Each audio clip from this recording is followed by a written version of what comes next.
اعوذ باللہ من الشیطان الرجیم بسم اللہ الرحمن الرحیم قال اللہ تعالی وقوله الحق لن تنالوا البر حتى تنفقوا مما تحبون۔ عزیزان محترم، قرآن مجید اور اہل بیت اطہار کی احادیث کی روشنی میں ہمیں ہمیشہ نیک کام کرنے کا حکم دیا گیا ہے اور نیک کام کرنے کی حمایت کا حکم دیا گیا ہے، اور ہمیشہ برائیوں سے بچنے کے لیے کہا گیا ہے، اور یہی ایمان کی علامت ہے۔ جیسا کہ ارشاد ہوتا ہے کہ تعاونوا علی البر والتقوی ولا تعاونوا علی الاثم والعدوان، کہ ہمیشہ نیکی کی مدد کرو، حمایت کرو، اور برائیوں سے بچو، دور رہو، برے کاموں میں کسی مدد نہ کرو۔ ہم اگر اس بات کو سمجھنا چاہیں تو قرآن مجید کے حکم کے ساتھ ساتھ ہمارے لیے اہل بیت اطہار کی زندگی نمونۂ عمل ہے، اور جس میں نمایاں شخصیت جناب فاطمہ زہرا سلام اللہ علیہا کی ہے۔ یہ وہ شہزادی، وہ خاتون ہے کہ جن کے اندر دنیا کے تمام نیک خوبیاں، صفات پائے جاتے ہیں، اور ظاہر ہے کہ شہزادی کی عظمت وہ ہے کہ کوئی انسان اپنے عقل کے اعتبار سے مکمل طور پر ان کی معرفت حاصل نہیں کر سکتا، اور اس کے لیے پیغمبر اسلام کی وہ حدیث موجود ہے کہ فرمایا کہ فاطمہ نام اسی لیے رکھا گیا ہے کہ کوئی بھی بشر فاطمہ کی معرفت مکمل طور پہ درک نہیں کر سکتا، البتہ جو جتنی کوشش کرے گا وہ ان کی عظمت سے آگاہ ہوگا۔ ہمیں یہ دیکھنا ہے کہ جہاں متعدد بار قرآن کا بھی یہ حکم ہے اور معصومین کے بھی ارشادات موجود ہیں کہ ہم نیکی کریں، نیک کام کریں۔ اگر ہم جائزہ لیں اپنے سماج کا، مومنین کے درمیان، تو نیک کام کرنے والے لوگ مل جائیں گے، لیکن جو اصل مسئلہ ہے وہ یہ ہے کہ کیسی نیکی کی جائے، کون سا ایسا نیک کام کیا جائے جو خدا کی بارگاہ میں مقبول ہو جائے۔ اس لیے کہ نیک کام کرنا فضیلت کی ایک منزل ہے، لیکن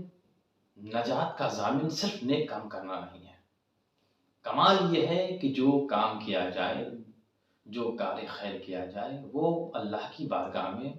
مولا کی بارگاہ میں قبول ہو جائے، اور اس طرف اکثر لوگوں کی نگاہ بھی نہیں ہے، سوچتے بھی نہیں ہیں۔ نیک کام کرنے والے بہت مل جائیں گے، لیکن وہ نیک کام کرنے کے بعد اس نیکی کو اپنے دوسرے اعمال کے ذریعے برباد اور ضائع کر دیتے ہیں۔ کمال اس بات پہ ہے کہ انسان اس نیک کام کو اس طرح سے انجام دے جو منظور مولا ہو، جو خدا کے نزدیک مقبول ہو۔ اسی بات کو سمجھنے کے لیے، اس مسئلے کو اچھی طرح سے واضح کرنے کے لیے ہم چاہتے ہیں کہ جناب فاطمہ زہرا، جو تمام انسانوں کے لیے، بالاخص خواتین کے لیے نمونۂ عمل ہیں، اور جناب زہرا تمام خوبیوں کے اعتبار سے مکمل ہیں، یہاں پر ان کی یہ خوبی کے ذریعے اس مسئلے کو واضح کرنا چاہتے ہیں کہ کون سا ایسا نیک کام ہے، کیسے وہ کام کیا جائے کہ جو اللہ کی بارگاہ میں مقبول ہو جائے۔ تو خدا نے خود آواز دیا کہ لن تنالوا البر حتى تنفقوا مما تحبون۔ توجہ کیجیے گا کہ کوئی نیکی کو پا ہی نہیں سکتا، کوئی اس مقام تک پہنچ ہی نہیں سکتا، نیکی کے مقام تک، نیک کام تک، کہ ان چیزوں کو اللہ کی راہ میں انفاق کر دے، قربان کر دے، جسے وہ سب سے زیادہ چاہتا۔ تو قرآن نے ایک معیار قائم کیا کہ بس وہی نیکی قابل قبول ہے کہ ہم ایسی چیز اپنی زندگی میں اللہ کی بارگاہ میں قربان کریں جسے ہم بہت زیادہ چاہتے ہوں۔ اب ہر آدمی جائزہ لے اپنے اعمال کا، اپنی زندگی کا، کہ ہم نے اپنی زندگی میں کون سا ایسا کام کیا ہے جو ہمیں بڑا محبوب تھا، لیکن خدا کی خاطر، پیغمبر کے لیے، اماموں کے لیے ہم نے اس چیز کو اللہ کی راہ میں انفاق کر دیا۔ اگر ہم بغور اس بات کا مطالعہ کریں اور غور کریں تو ہمیں بہت سارے لوگ ایسے مل جائیں گے جو نیکی تو کرتے ہیں لیکن اپنی محبوب چیز کو بچا لیتے ہیں. جب مسئلہ انفاق کا آتا ہے، راہ خدا راہ مولا کا آتا ہے، تو ایسی چیزوں کو قربان کرتے ہیں جسے خود وہ پسند نہیں کرتے، اور پھر ان کا یہ دعویٰ ہے کہ وہ اللہ کے نزدیک بڑے محترم ہیں. اس بات کو سمجھنے کے لیے شہزادی زہرا کی وہ سیرت نمونہ عمل ہمارے لیے ہے کہ جب جناب زہرا کی شادی ہوئی، آپ ذرا غور کیجئے گا کہ اہل بیت اطہار نے وہ کام کر کر عملی طور پہ ہمیں بتایا ہے. جب شادی ہوئی اور پہلی شب ہے کہ جب مولا کائنات کے گھر تشریف لائی ہیں، اور شب کا وقت ہے کہ ایک سائل نے ان کے در پہ آ کے آواز دیا کہ میں فقیر ہوں اور آپ کے ہاں خوشی کا ماحول ہے، آپ خاندان نبوت و رسالت ہیں، خاندان سخاوت ہیں، قریب لوگوں کا گھر ہے، آپ ہمیں عطا کیجئے. شہزادی کے پاس دو لباس تھے، ایک پرانا لباس تھا، ایک نیا لباس تھا. فاطمہ زہرا نے نیا لباس اس فقیر کے حوالے کر دیا.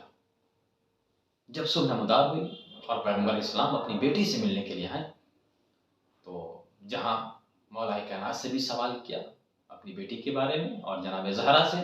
علی ابن ابی طالب کے بارے میں سوال کیا، اور وہ معرفت بھرا جواب پایا، تو ایک نظر جب پیغمبر کی اپنی بیٹی پہ پڑی تو کیا دیکھا کہ پرانے لباس میں ہے. ابھی ایک دن ہوا ہے کہ بیٹی اپنے سسرال پہنچی ہے. باپ کا دل تھا،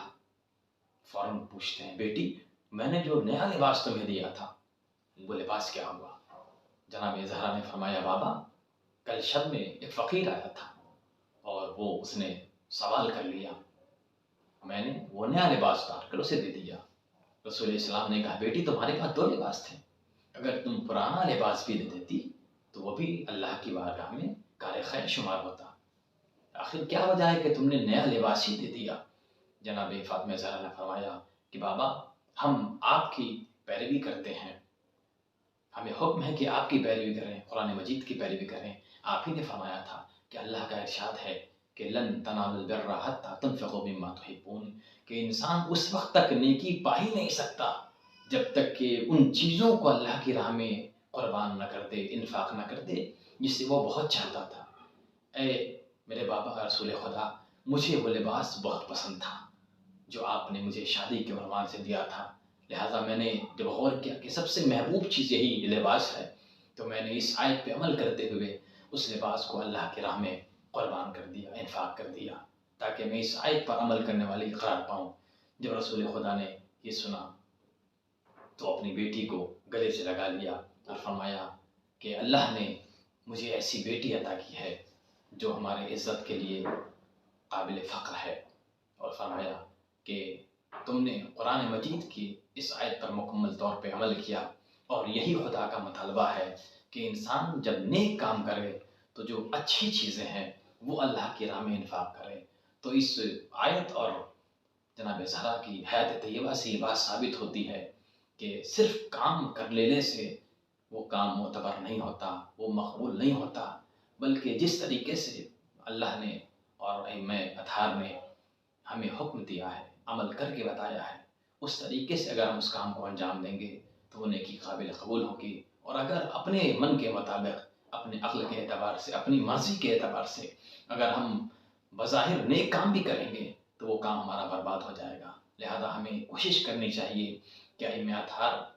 خاص طور سے جناب فاطمہ زہرا کی حیات طیبہ کو پڑھیں اور دین کے اصولوں پر صحیح طور پہ عمل کرنے کی کوشش کریں. انشاءاللہ ان کی سیرت ہمارے لیے اس دنیا میں بھی قابل عزت و فخر ہے اور دنیا کے بعد قیامت میں باعث نجات ہے. والسلام علیکم ورحمۃ اللہ وبرکاتہ.